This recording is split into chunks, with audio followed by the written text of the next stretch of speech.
Welcome. Welcome sir, welcome. Thank you very much. मेरी आवाज आपको मिल रही है?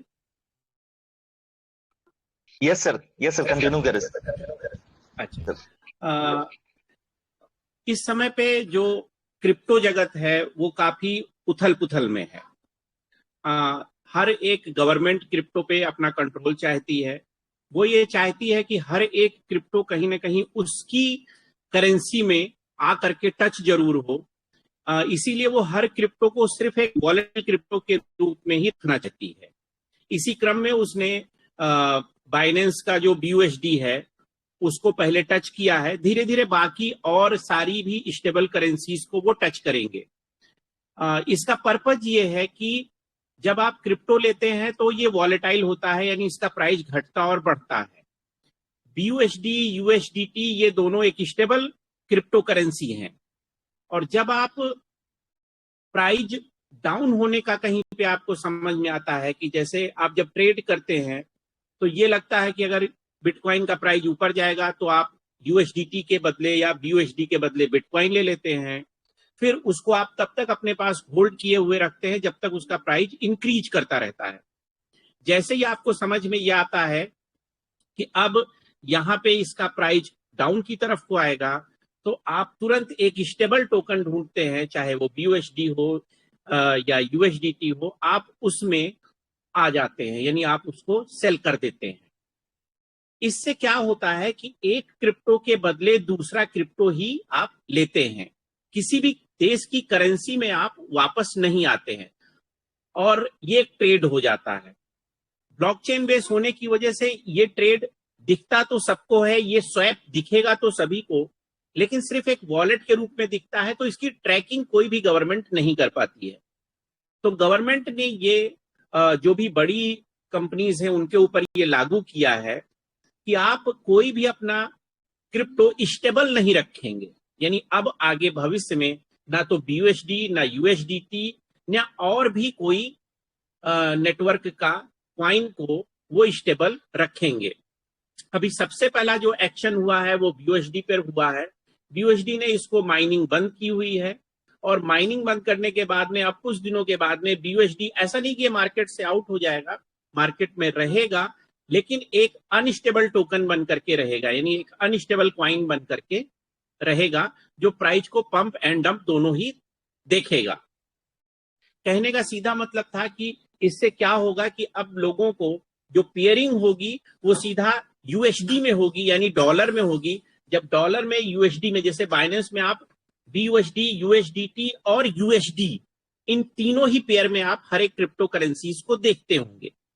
यानी जब आप USD में आते हैं तो कहीं ना कहीं आप यूनाइटेड स्टेट डॉलर में पहुंचते हैं और इसकी ट्रैकिंग यूरोपीय गवर्नमेंट इजीली कर लेती है। यहाँ पे आपके ऊपर अगर आप उसके देश के हैं तो कहीं ना कहीं वो आपको ट्रैक करके आप पे टैक्स लायबिलिटी भी लाएगी, क्योंकि आप का आधार, पैन या आइडेंटिफिकेशन जो कुछ भी है वहां पे वो इन्वॉल्व होता है। आप बाइनेंस पे अपना अकाउंट जब खोलते हैं तो आपका आधार, पैन या पासपोर्ट कुछ ना कुछ इन्वॉल्व रहता है। ये एक्शन हुआ है। अब ये तो मैंने आपको एक खबर बताई, जहां तक है जो भी क्रिप्टो के जानकार होंगे वो सारे लोग इस खबर से पहले ही वाकिफ होंगे। फरवरी तक का समय बाइनेंस ने मांगा है कि हम फरवरी तक जो है अपने BUSD को स्टेबल रखेंगे, देन फिर हम BUSD को अनस्टेबल कर देंगे। तो BUSD, जिनको भी एक BUSD स्टेबल टोकन के रूप में देखना है वो उसमें फरवरी तक रुके। फरवरी के बाद में उनको डेफिनेटली अपने BUSD को किसी न किसी स्टेबल कॉइन में या करेंसी में ले जाएं, जो भी उनको करंटली उस समय अवेलेबल हो। ये बाइनेंस ने अपनी तरफ से अनाउंसमेंट कर दिया है। अब यहाँ पे हमारे एक भाई हैं, मतलब काफी ओजवान तेजवान हैं, और मुझे लगता है कि कहीं ना कहीं वो एक दूरदृष्टि भी बहुत रखते हैं। नाम है उनका, आप सारे लोग उनसे परिचित हैं, आशीष सिसोदिया जी। उन्होंने मुझे लगता है कि कहीं ना कहीं उनको इस चीज का आभास था, तो उन्होंने एक कंप्लीट इकोसिस्टम बनाया। ऐसा इकोसिस्टम जो फुल्ली डिसेंट्रलाइज होगा, फुल्ली पब्लिक के द्वारा कंट्रोल होगा और फुल्ली पब्लिक होगा। इसका कोई सेंट्रल अथॉरिटी नहीं होगा। पब्लिक ब्लॉकचेन होगा, पब्लिक का स्वैप होगा, पब्लिक का एक्सचेंज होगा, ठीक है ना। जो क्वाइन भी होगा वो भी फुल्ली डाइल्यूट हो जाएगा, तो पब्लिक में ही फैल जाएगा, एंड एज लाइक जैसे बिटकॉइन। यानी आज बिटकॉइन को सतोशी नाकामोटो इसके जनक माने जाते हैं, लेकिन कहीं ना कहीं बिटकॉइन को आज सतोशी नाकामोटो कंट्रोल नहीं करते। अगर आप सतोशी नाकामोटो के पास चले भी जाएंगे तो मुझे नहीं लगता कि उनके पास शायद 2 बिटकॉइन भी निकलेगी, क्योंकि वो बहुत पहले ही उसका पिज्जा खा चुके थे। 10,000 बिटकॉइन के बदले 2 पिज्जा खाया था। खैर, तो यहां पे जो सिंजे पावर का एक कंप्लीट इकोसिस्टम काम करता है, वो कैसे करता है? सिंजे पावर का अपना क्रॉस चेन ब्रिजिंग का स्वैप है, जो अभी तक और कहीं पर आपको देखने को नहीं मिलेगा। यानी क्रॉस चेन ब्रिजिंग ना तो आप पैनकेक स्वैप पे कर सकते हैं, ना यूनि स्वैप पे कर सकते हैं, सिर्फ सिंजे पावर स्वैप पे कर सकते हैं। तो यानी 2 चेन को के अलग अलग उन पर बने हुए क्वाइनों को आप इजिली एक्सचेंज यानी स्वैप कर पाएंगे सिर्फ और सिर्फ सिंजे पावर के स्वैप पे। दूसरा, ब्लॉकचेन पब्लिक ब्लॉकचेन है, इसमें डेवलपर के लिए भी है और लोगों के लिए भी बहुत कुछ है।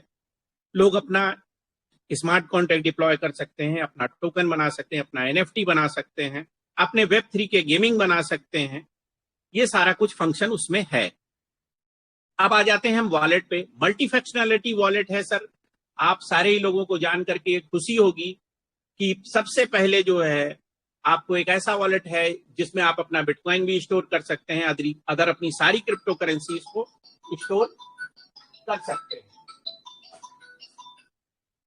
तो कहीं ना कहीं आपके लिए ये बहुत ही यूजफुल है। साथ ही सिंजे पावर का अपना खुद का क्वाइन मार्केट सर्च इंजन है, सिंजे पावर क्वाइन मार्केट के नाम से ही। आप उसमें ऑथेंटिक क्रिप्टो करेंसीज को सर्च कर सकते हैं। कहने का मतलब सीधा सा ये है कि जो भी एक बड़े प्लेटफॉर्म यानी जो एक बड़ा प्लेयर, जैसे अगर आप बाइनेंस को बड़ा प्लेयर मानते हैं, तो ध्यान दीजिएगा कि बाइनेंस के पास में पैनकेक स्वैप एक स्वैप है, ट्रस्ट वॉलेट एक वॉलेट है, बाइनेंस एक्सचेंज एक एक्सचेंज है, यानी 3 आइटम मैंने उनको गिनाए, और फिर BP20 जैसा एक क्या है, नेटवर्क है, ब्लॉकचेन है। इन 4 आइटम के अलावा सर बाइनेंस के पास और कुछ भी नहीं है क्रिप्टो में। इवन जो क्वाइन मार्केट कैप और क्वाइन गीको है वो भी बाइनेंस का नहीं है, लेकिन सिंजे पावर के पास में आज सर एक अपना क्वाइन मार्केट है। तो कहीं ना कहीं 5वां आइटम लेकर के आज हम सर्विस वाइज या फंक्शन वाइज, कहीं ना कहीं प्लेटफॉर्म वाइज सिंजे पावर आज वर्ल्ड में पहले पायदान पर है। ऑलरेडी आपकी कंपनी सिंजे पावर 16 कंट्रीज में रन करती है। नेटवर्क बेस अगर हम कहें तो हमने अभी तक उन दिखावे के नेटवर्क्स को यूज नहीं किया है, इसीलिए हम कहीं ना कहीं दिखने में कम भले ही होंगे। अब यहां पे आप कर क्या सकते हैं? आपके लिए बिल्कुल कहीं कोई चेंजेस नहीं है सर। अगर कुछ लोग अभी भी पैनिक हो रहे हैं कि हमको BUSD नहीं रखना चाहिए, तो सर वो सिंपली जा करके ICO में BUSD के बदले सिंजे पावर का जो ब्लड क्वाइन है, ब्लड क्वाइन मैं इसलिए कहूंगा क्योंकि कोई भी जब नेटवर्क बिल्ड होता है तो उसका जो नेटिव टोकन होता है, नेटिव क्वाइन होता है, वो उसका ब्लड कहलाता है। वो जब तक दौड़ेगा तभी पूरा शरीर चलेगा, तभी पूरा सिस्टम चलेगा। यानी आज अगर आपको सिंजे पावर के ब्लॉकचेन पे कुछ भी रन कराना है तो आपको सिंजे पावर का क्वाइन यानी SPC को रखना मैंडेटरी है। ठीक उसी तरीके से जैसे आप जब BP20 पे कुछ भी रन कराते हैं तो आपके पास BNB होना चाहिए, जब आप ERC20 पर कुछ भी रन कराते हैं तो आपके पास इथीरियम होना चाहिए, और अगर आप TRC20 पर कोई चीज रन कराते हैं तो आपके पास ट्रोन होना चाहिए सर। तो SPC इस पूरे इकोसिस्टम का ब्लड है, आप उसे ले सकते हैं। इसकी सप्लाई बहुत कम है, ये आप लोगों को भी पता है, और किसी भी नेटवर्क के ब्लड क्वाइन का इतना शॉर्ट, ये समझ लीजिए कि बिटकॉइन को अगर हम छोड़ दें तो किसी भी और नेटवर्क का, ना BP20 का, ना ERC20 का, ना TRC20 का, किसी का नेटवर्क का भी जो नेटिव क्वाइन है वो इतनी कम शॉर्ट क्वांटिटी में नहीं है। बात करते हैं अगर बिटकॉइन की, तो बिटकॉइन का ब्लॉकचेन सर उतना फंक्शनल नहीं है। हालांकि उसका सप्लाई जो है वो भी 2 करोड़ 10 लाख है, बट बिटकॉइन का ब्लॉकचेन सर फंक्शनल नहीं है। आप उस पर मेटावर्स नहीं डेवलप कर सकते, आप उस पर जाकर के अपना पर्सनल कोई कोई प्रोजेक्ट नहीं रन करा सकते हैं, ना आप उस पर अपना स्मार्ट कॉन्ट्रैक्ट रन करा सकते हैं, तो वो उतने फंक्शनल नहीं है क्योंकि वो काफी पुराना टेक्नोलॉजी है। अभी सिंजे पावर का जो ब्लॉकचेन है वो एकदम लेटेस्ट टेक्नोलॉजी का है, इसलिए उस पर आप सारी चीजों को रन करा पाएंगे। तो यानी कि अगर आप एसपीसी लेते हैं तो ये सबसे गुड डिसीजन है, बेस्ट डिसीजन है और एक्सीलेंट डिसीजन है। दूसरी बात सर, दूसरा मैं ये कहना चाहूंगा कि आप सिंजे पावर का ही आप कंप्लीट इकोसिस्टम तभी एसेस कर पाएंगे, उसका यूटिलाइज तभी कर पाएंगे जब आपके पास एसपीसी होगा। दूसरा, अगर आप एसपीसी के बदले, जैसे यहां पर भी आप एसपीसी के बदले कभी तो आपको जरूरत पड़ेगी सर कि एसपीसी अब यहां तक बहुत चढ़ गया, आज $1000 चढ़ गया है, तो हो सकता है $700, $750 या $800, $500 नीचे आए, तो डेफिनेटली आपको उस समय एक स्टेबल कॉइन चाहिए होगा। तो सर आपको कहीं और जाने की जरूरत नहीं है, SPUSD एक स्टेबल टोकन है जो कि आपके ही इकोसिस्टम सिंजे पावर के पास में है, आप उसमें इसको इजिली ट्रेड कर पाएंगे। यानी एसपीसी जो है वो सीधा आप SPUSD में उसको ले जाकर के ट्रेड कर सकते हैं। जब भी आपको लगता है कि यहां से एसपीसी थोड़ा नीचे आएगा तो आप SPUSD में आ जाइए, आपका वो लॉस होने से बच जाएगा और आप एक ट्रेड अमाउंट पाएंगे, आपका बेनिफिट बढ़ेगा सर। अगर आप एक ट्रेडर हो तो मेरी बात को आप आसानी से समझ पा रहे होंगे। अब हम आ जाते हैं सर कि कहीं ना कहीं अगर सिंजे पावर इतना कर रहा है तो वो ये भी चाहेगा कि आप उसके साथ में लगातार जुड़े रहें, लगातार बने रहें और आपका बेनिफिट और ज्यादा हो। प्राइस को तेजी से इंक्रीज करने के लिए सिंजे पावर का जो स्टेकिंग प्रोग्राम है आप उसमें जरूर भाग लें और उसमें आप अपनी क्वाइन को स्टेक करके कुछ क्वाइनें खरीदिए और उन्हें स्टेक कीजिए, तो डेफिनेटली आपको ये पीओएस का सिस्टम काम करता है, यानी प्रूफ ऑफ स्टेक। जैसे ही आप देते हैं तो आपको रिवार्ड में क्वाइनें मिलने लगती हैं, तो आपका इजिली 3-4 गुना क्वाइन वहां पे बढ़ जाता है। और जितना भी आप इस क्वाइन को स्टेक करेंगे, ट्रेड आप सिर्फ उसी क्वाइन का कर पाएंगे, डायरेक्टली खरीद करके आप ट्रेड नहीं कर पाएंगे। इससे क्या होगा सर कि जो अगर कोई बड़ा बायर होगा, जिसको हम क्रिप्टो की भाषा में वेल बायर कहते हैं, तो वेल्स जब एक्टिव हो जाती है तो 2 करोड़ 10 लाख की सप्लाई वो इजिली बाई कर सकती है, ये आपको भी पता है। लेकिन वेल्स जब बाई करेगी तो वो सीधा कहेगी कि अब हमने बाई करके मार्केट को चढ़ा दिया है, अब यहां से हम सेल करके वापस मार्केट को अपना बेनिफिट बुक करके और एक लेवल पे ला करके छोड़ देंगे।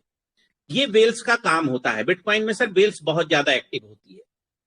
अब हम आ जाते हैं एसपीसी में। एसपीसी में कोई बड़ा वेल बायर ना हो, यानी एक अमीरों का खेल बन करके ना रह जाए, क्योंकि यहां सिंजे पावर्स के आपके जो लाखों की क्राउड में लोग हैं वो सारे ही लोग अमीर इतने ज्यादा नहीं हैं। तो हमारे आशीष सिसोदिया जी हमारे साथ में बैठे हुए थे, उन्होंने कहा कि ये बताइए कि हमारे जो कम पैसे वाले लोग हैं हम उनको कैसे ज्यादा से ज्यादा बेनिफिट पहुंचा सकते हैं। इस बारे में हमारा उनका डिस्कशन कई दिनों से चल रहा था। तो हम लोगों ने, जो हमारी एक्सपर्ट्स की टीम थी, उन्होंने ये कहा कि आप वेल्स की एंट्री को फिलहाल अभी रोकिए अपने सिस्टम में। उसके लिए आपको करना क्या है कि वेल्स कभी भी इंतजार नहीं करती है, यानी जब अगर उसने आपके सिस्टम में घुस करके 50 लाख क्वाइन बाई किया तो अब उसको डेफिनेटली उसमें से रेट को चढ़ाना है और उसमें से क्वाइन को बेच करके अपना प्रॉफिट लेकर के और निकल जाना है। देन फिर जब उसकी इच्छा होगी तो फिर वो बाई आके करेगा और उसका यही सिस्टम होता है। तो हमने सीधा बोला कि वेल्स कभी भी वेट नहीं करती है, इसलिए आप एक काम कर सकते हैं। हमारे जो एक्सपर्ट्स हैं उन्होंने बताया कि जितने भी क्वाइन लोग खरीदते हैं, वो जो छोटे व्यक्ति होते हैं वो हमेशा थोड़ा क्वाइन लेंगे और ले जाकर के उसे स्टेक करेंगे और उसकी मात्रा को जब बढ़ाएंगे तो ले जाकर के सेल करेंगे। तो यहाँ पे जो सिंजे पावर का एक्सचेंज है वो इस बात का खास ख्याल रखेगा कि कोई भी वेल का एंट्री ना हो, इसलिए हमेशा जो आप सिंजे पावर एक्सचेंज पे जाके जिस कॉइन को आप ट्रेड कर पाएंगे, SPUSD या BUSD या USDT या बिटकॉइन, इथेरियम, उसके ढेर सारे पेयर होंगे सर। उन पेयर में से आप ट्रेड तभी कर पाएंगे जब आपका वो स्टेकिंग से विड्रॉल होगा। ये इसलिए किया गया ताकि कोई भी वेल्स आकर के मार्केट को, सिंजे पावर की चीजों को लाभ ना उसका उठा सके अनायासी। नहीं तो क्या है कि सर छोटे लोगों का पैसा बड़े लोगों का खेल हो जाता है। तो हमारे आशीष भाई ने इस बारे में, इनको पहले से इस चीज का आभास था, इसलिए हम लोग कई दिनों से इस पर डिस्कस कर रहे थे, हमारे एक्सपर्ट्स भी लगे हुए थे। तो ये भी हमने एक, हालांकि ये हमारी टेक्निकल टीम के लिए बहुत ही चैलेंजफुल जॉब था, क्योंकि हम कहीं ना कहीं क्रिप्टो पे जा करके और कुछ एक सर्टेन हम, और सही बताएं तो अभी भी हम इस पे वर्कआउट कर रहे हैं। एक्सचेंज से हम सीधा विड्रॉलिंग कर देंगे, आपकी स्टेकिंग से जो सीधा विड्रॉल होगा वो एक्सचेंज पे लाने का हम एक सिस्टम बना रहे हैं। इसमें हमारे एक्सपर्ट्स लगे हुए हैं, हम कुछ यूरोपियन डेवलपर्स को भी इसमें इन्वॉल्व किए हुए हैं। हालांकि हमारे कुछ काफी क्या जो ज्यादातर वेब3 का जितना भी डेवलपमेंट हम लोग करते हैं उसमें ज्यादातर सब यूरोपियन डेवलपर होते हैं, क्योंकि इधर एशिया या इंडिया में बिटकॉइन का, ब्लॉकचेन का, वेब3 का कोई भी सर कोर्स नहीं होता है, कोई पढ़ाई नहीं होती है। और यूरोप में इसकी स्टडी चलती है, तो ज्यादातर जो डेवलपर आपको ब्लॉकचेन डेवलप करने वाले मिलेंगे वो ज्यादा से ज्यादा या होगा आपको यूरोप के मिलेंगे या यूरोप से सीखे हुए मिलेंगे। तो हमने सीधा सीधा, मेरे पास जो टच में है वो लगातार यूरोप के भी डेवलपर हैं, वो सब इस बारे में लगे हुए हैं, रात दिन बराबर काम कर रहे हैं कि हम कैसे इस चीज को इम्प्लीमेंट करें कि कोई भी वेल बायर आकर के यहाँ पे खेल करके ना जा पाए, क्योंकि पैसे वालों की हाथ की कठपुतली ना बन करके रह जाए। जो लाखों की भीड़ है यहाँ पे, जो लाखों लोग उम्मीद लगाए बैठे हैं इस कॉइन से, उनकी उम्मीदों पे कहीं पानी ना फिर जाए। इसलिए इस सिस्टम को ऐसा बनाएंगे कि वो हर एक छोटे से छोटा व्यक्ति भी अपने आप में कमांड महसूस करेगा कि नहीं, यहाँ पे अचानक मेरे साथ में कोई गेम नहीं होगा, कोई वेल बायर आकर के एकदम से ही मार्केट को अर्श और फर्श नहीं दिखा देगा। इसका हम पूरा ख्याल रखेंगे। मुझे लगता है मैं काफी देर आप लोगों का समय ले चुका हूं, तो यहाँ पर मैं अपना जो भी मुझे कहना था मैं कह चुका हूं। अगर किसी को कोई पूछना है तो मैं हाजिर हूं, आप थोड़ी देर के लिए मुझसे डिस्कशन कर सकते हैं। धन्यवाद। बहुत